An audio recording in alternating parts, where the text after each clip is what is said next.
Hi friends, welcome back to my YouTube channel. ಎಲ್ಲರೂ ಹೇಗಿದ್ದೀರಾ? ಎಲ್ಲರೂ ಚೆನ್ನಾಗಿದ್ದೀರಾ ಅಂತ ಅಂದ್ಕೊಂಡಿದ್ದೀನಿ.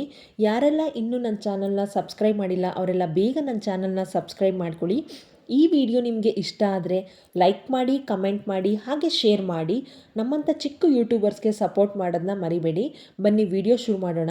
ಇದು ವರಲಕ್ಷ್ಮಿ ಹಬ್ಬದ ಹಿಂದಿನ ದಿನ ನಾನು ಹೇಗೆ ಲಕ್ಷ್ಮಿನ ರೆಡಿ ಮಾಡ್ಕೊಳ್ತೀನಿ ಅಂತ ತೋರಿಸ್ತಾ ಇದ್ದೀನಿ. ಬನ್ನಿ ನೋಡೋಣ. ರಾತ್ರಿ ನಾನು ನಮ್ಮ ಮನೇಲಿ ಎಲ್ಲರೂ ಮಲ್ಕೊಂಡ್ಮೇಲೆ ಕೆಲಸ ಶುರು ಮಾಡೋದು. ಅಂದರೆ ಹಾರ್ದಿಕ್ ಹರ್ಷಿಕ್ ಇಬ್ಬರು ಎದ್ದಿದ್ರಂತೂ ಅಮ್ಮ ಅದೇನು, ಅಮ್ಮ ಇದೇನು ಅಂತ ತುಂಬ ಕ್ವಶನ್ಗಳು ಕೇಳ್ತಾ ಇರ್ತಾರೆ. ಅದಕ್ಕೆ ನಾನು ಅವರಿಬ್ಬರು ಮಲ್ಕೊಂಡ್ಮೇಲೆ ಕೆಲಸ ಶುರು ಮಾಡ್ಕೋತೀನಿ. ಅಂದರೆ ನಾನೊಂದು 10-10:30 ಅಷ್ಟೊತ್ತು ಕೆಲಸ ಶುರು ಮಾಡಿಕೊಂಡೆ. ನಮ್ಮ ಮನೇಲಿ ಲಕ್ಷ್ಮಿಗೆ ಸೀರೆ ಉಡಿಸಿ ಲಕ್ಷ್ಮಿ ಕೂರಿಸೋ ಅಂಥ ಸಂಪ್ರದಾಯ ಇಲ್ಲ. ಆದರೂ ನಾನು ನನ್ನ ಖುಷಿಗೆ ಈ ಥರ ಮಾಡ್ಕೊತೀನಿ. ಮೊದಲು ದೇವ್ರ ಮನೆಯನ್ನೆಲ್ಲ ಕ್ಲೀನ್ ಮಾಡಿ, ದೇವ್ರ ಫೋಟೋನೆಲ್ಲ ಒರೆಸಿ, ಅರ್ಶಿನ ಕುಂಕುಮ ಇಟ್ಟು ರೆಡಿ ಮಾಡಿ, ನೆಕ್ಸ್ಟ್ ದೇವ್ರ ಸಾಮಾನೆಲ್ಲ ಒರೆಸಿ ಪ್ಲೇಟ್ಗೆ ಹಾಕಿ ಸೈಡಲ್ಲಿ ಇಟ್ಕೊಂಡೆ. ನೆಕ್ಸ್ಟ್ ನಾನಿಲ್ಲಿ ಬ್ಲೌಸ್ ಪೀಸ್ ತೊಗೊಂಡಿದ್ದೀನಿ. ನೋಡಿ, ಸಿಂಪಲಾಗಿ ಈ ಥರ ಬ್ಲೌಸ್ ಪೀಸ್ನಲ್ಲೇ ಸೀರೆ ಉಡಿಸ್ಬೋದು.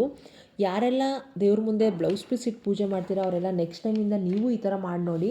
ತುಂಬ ಚೆನ್ನಾಗಿ ಬರುತ್ತೆ. ಸಿಂಪಲ್ಲಾಗೇ ಇರುತ್ತೆ. ಏನು ಅಷ್ಟೊಂದೆಲ್ಲ ಗಡಿಬಿಡಿ ಮಾಡ್ಕೊಂಡು ಮಾಡೋ ಅಂಥ ಅವಶ್ಯಕತೆ ಇಲ್ಲ. ತುಂಬ ಚೆನ್ನಾಗಿ ಬರುತ್ತೆ. ನೀವು ಟ್ರೈ ಮಾಡಿ ನೋಡಿ, ನಿಮಗೂ ಇಷ್ಟ ಆಗುತ್ತೆ ಖಂಡಿತ. ನೆಕ್ಸ್ಟ್ ಇಲ್ಲಿ ಕಳಸ ಚೊಂಬಿಗೆ ನಾನು ವಿಳ್ಯದೆಲೆ ಎಲ್ಲ ಹಾಕಿ ರೆಡಿ ಮಾಡಿಕೊಂಡು ನೀಟಾಗಿ ಕೂರಿಸ್ಕೊಂಡೆ ಅದನ್ನು.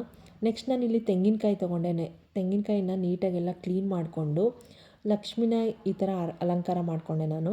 ನೆಕ್ಸ್ಟ್ ಅದು ಕಳ್ಸದ ಮೇಲೆ ಇಟ್ಟು ನೀಟಾಗಿ ಬ್ಲೌಸ್ ಪೀಸ್ನೆಲ್ಲ ಬ್ರಾಡಾಗಿ ಅರೇಂಜ್ ಮಾಡಿಕೊಂಡೆ. ಬಳೆನ ಬ್ಲೌಸ್ ಪೀಸ್ ಮೇಲೆ ಇಡೋದ್ರಿಂದ ನೀಟಾಗಿ ಸ್ವಲ್ಪ ಅರೇಂಜ್ ಆಗುತ್ತೆ ಅಂತ ಅದಕ್ಕೋಸ್ಕರ.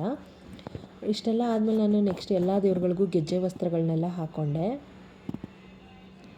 ಈಗಲೇ ಏನೋ ಒಂಥರ ಖುಷಿ ಅನ್ನಿಸ್ತಾ ಇರುತ್ತೆ ಅಲ್ಲ, ತುಂಬ ಚೆನ್ನಾಗಿ ಕಾಣಿಸ್ತೈತೆ. ನೆಕ್ಸ್ಟು ಲಕ್ಷ್ಮಿಗೆ ಏನೆಲ್ಲ ಒಡವೆಗಳು ಹಾಕೋಬೇಕು ಅಂತ ಅಂದ್ಕೊಂಡಿದ್ವಿ ಅದನ್ನೆಲ್ಲ ಹಾಕಿ ರೆಡಿ ಮಾಡಿ, ನಮ್ಮ ಮನೇಲಿ ಒಂದು ಚಿಕ್ಕ ಸೀರಿಯಲ್ ಸೆಟ್ ಇತ್ತು, ಅದನ್ನು ದೇವ್ರ ಮನೆಯಲ್ಲಿ ಸುತ್ತಲೂ ಬಿಟ್ಟೆ. ನೆಕ್ಸ್ಟು ಎಲ್ಲ ದೇವ್ರುಗಳಿಗೂ ಹೂವು ಮುಡಿಸ್ಕೊಂಡೆ. ನೆಕ್ಸ್ಟು ಏನೆಲ್ಲ ತಟ್ಟೆಗಳು ರೆಡಿ ಮಾಡ್ಕೊಂಡಿದ್ದೆ ಅದನ್ನೆಲ್ಲ ದೇವ್ರ ಮನೆಯೊಳಗಿಟ್ಟು ನೀಟಾಗಿ ರೆಡಿ ಮಾಡ್ಕೊಂಡು ಅದಕ್ಕೆಲ್ಲ ಕುಂಕುಮ ಇಟ್ಟೆ.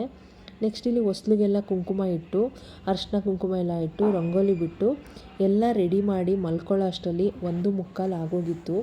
ಸ್ವಲ್ಪ ಟೈಮ್ ಇತ್ತಲ್ಲ ಮಲ್ಕೊಳ್ಳೋಕ್ಕೆ ಅಂದ್ಬಿಟ್ಟು ಮಲಗೆದ್ದು ಬೇಗ ರೆಡಿಯಾಗಿ ಪೂಜೆ ಮಾಡೋ ಅಷ್ಟರಲ್ಲಿ ಸೀರೆ ಉಟ್ಕೊಂಡು ಬೇಗ ರೆಡಿ ಆದೆ. ರೆಡಿಯಾಗಿ ಬೆಳಗ್ಗೆ ಲಕ್ಷ್ಮಿಗೆ ಹೂವು ಮುಡಿಸಿ ದೀಪ ಹಚ್ಚಿ ಪೂಜೆ ಶುರು ಮಾಡಿಕೊಂಡೆ. ನೈವೇದ್ಯಕ್ಕೆ ಅಂತ ನಾನು ಅವಲಕ್ಕಿ ಮತ್ತು ಬಾಳೆಹಣ್ಣೆಲ್ಲ ಹಾಕಿ ರಸಾಯನ ಮಾಡ್ಕೊಂಡಿದ್ದೆ. 4:15 ಅಷ್ಟೊತ್ತಿಗೆಲ್ಲ ನಂದು ಪೂಜೆನೇ ಆಗೋಗಿತ್ತು. ತುಂಬ ಏನೋ ಒಂಥರ ಖುಷಿ ಅನ್ನಿಸ್ತಾ ಇದೆ. ನಮ್ಮನೆ ಲಕ್ಷ್ಮಿ ನಿಮಗೂ ಇಷ್ಟ ಆದರೆ ಕಮೆಂಟ್ ಮಾಡಿ ತಿಳಿಸಿ. ಸಿಂಪಲಾಗಿದ್ದರೂ ಒಂಥರ ಖುಷಿ ಅನ್ನಿಸ್ತಾ ಇದೆ. ಮನೇಲಿ ಏನೇ ಆಗಲಿ ಈ ಥರ ಹಬ್ಬ ಹರಿದಿನ ಅಂತ ಬಂದರೆ ಹೆಣ್ಮಕ್ಳು ಇರಬೇಕು ಅಂತ ಅನಿಸ್ತಾ ಇರುತ್ತೆ. ನನಗಿಬ್ಬರು ಗಂಡು ಮಕ್ಳಿರೋದ್ರಿಂದ ಹೆಣ್ಮಕ್ಳನ್ನ ತುಂಬ ಮಿಸ್ ಮಾಡ್ಕೊತಾ ಇರ್ತೀನಿ ನಾನು. ಇನ್ನೇನು ಮಾಡೋಕ್ಕಾಗಲ್ಲ, ಗಂಡು ಮಕ್ಕಳೇ ಇದೆ, ಅವ್ರನ್ನೇ ಹೆಣ್ಮಕ್ಳು ಗಂಡು ಮಕ್ಕಳು ಅಂದ್ಕೊಂಡು ಬೆಳೆಸ್ತಾ ಇದ್ದೀನಿ ಅಷ್ಟೇನೆ. ಒಂಥರ ಮನೇಲಿ ಹಬ್ಬ ಹರಿದಿನ ಅಂದಾಗ ಹೆಣ್ಮಕ್ಳು ಇರಬೇಕು ಅಂತ ಯಾವಾಗಲೂ ಅನ್ನಿಸ್ತಾನೆ ಇರುತ್ತೆ. ನಿಮಗೂ ಈ ಥರ ಅನ್ನಿಸ್ತಾ ಇರುತ್ತಾ? ಕಮೆಂಟ್ ಮಾಡಿ ತಿಳಿಸಿ. ಒಂಥರ ಮನ್ಸಿಗೆ ಸಮಾಧಾನ ಆಯಿತು. ಪೂಜೆ ಎಲ್ಲ ಮುಗೀತು. ಇವರೆಲ್ಲರೂ ಇನ್ನೂ ಮಲ್ಗೆ ಇದ್ದಾರೆ. ಎಲ್ಲರೂ ಎದ್ದೇಳಿಸ್ತಾ ಇದ್ದಾರೆ, ಯಾರೂ ಎದ್ದೇಳಲಿಲ್ಲ. ಕೊನೆಗೆ ಎಲ್ಲರೂ ಎದ್ದರು. ನಾನು ಅರಿಶಿನ ಕುಂಕುಮ ಎಲ್ಲ ಇಟ್ಕೊಂಡು ಅಕ್ಷತೆ ಎಲ್ಲ ಹಾಕಿ ಇನ್ನೊಂದ್ಸಲ ಪೂಜೆ ಮಾಡಿ ದೇವ್ರ ಜೊತೆಗೆ ಒಂದು ಸೆಲ್ಫಿ ತೊಗೊಂಡು, ಏನೇ ಆಗಲಿ ನಮ್ಮನೆ ಲಕ್ಷ್ಮಿ ಅಲ್ವಾ, ಒಂಥರ ಖುಷಿ ಅನಿಸುತ್ತೆ. ನೋಡಿ ನಮ್ಮನೆ ಲಕ್ಷ್ಮಿ ಹೇಗಿದೆ ಅಂತ ಕಮೆಂಟ್ ಮಾಡಿ ತಿಳಿಸಿ. ನೆಕ್ಸ್ಟ್ ಇಲ್ಲಿ ನಾನು ನಮ್ಮ ಮನೆಯವರೆಲ್ಲ ಎದ್ಮೇಲೆ ನೈವೇದ್ಯಕ್ಕೆ ಇಟ್ಕೊಂಡು ಪೂಜೆ ಮಾಡಲಿ ಅಂದ್ಬಿಟ್ಟು ಸಜ್ಜಿಗೆ ಮಾಡೋಕ್ಕೆ ಶುರು ಮಾಡಿಕೊಂಡೆ. ಸಿಂಪಲಾಗೆ ಮಾಡಿದೆ. ತುಂಬ ಚೆನ್ನಾಗಿ ಬಂದಿತ್ತು ಸಜ್ಜಿಗೆ ಮಾತ್ರ.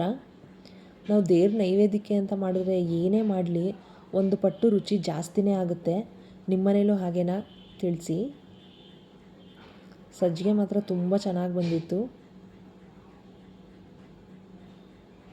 ತುಂಬ ಚೆನ್ನಾಗಿತ್ತು ಮಾತ್ರ ಸಜ್ಜಿಗೆ. ನೆಕ್ಸ್ಟ್ ನಮ್ಮ ಮನೆಯವರೆಲ್ಲ ಎದ್ದು ಸ್ನಾನ ಎಲ್ಲ ಮುಗಿಸಿ ದೇವ್ರ ಪೂಜೆ ಮಾಡಿದ್ರು. ಪೂಜೆ ಎಲ್ಲ ಮುಗಿಸಿ ಎಲ್ರಿಗೂ ಮಂಗಳಾರತಿ ಕೊಟ್ಟರು. ನಾನು ಇನ್ನೊಂದ್ಸಲಿ ಪೂಜೆ ಮಾಡಿಕೊಂಡೆ.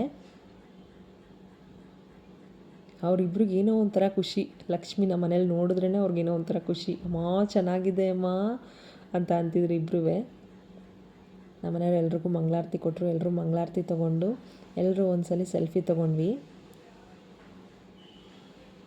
ಈ ವಿಡಿಯೋ ನಿಮಗೆ ಇಷ್ಟ ಆದರೆ ಲೈಕ್ ಮಾಡಿ, ಕಮೆಂಟ್ ಮಾಡಿ, ಹಾಗೆ ಶೇರ್ ಮಾಡಿ. ನೆಕ್ಸ್ಟ್ ವಿಡಿಯೋದಲ್ಲಿ ಸಿಗೋಣ. Thank you.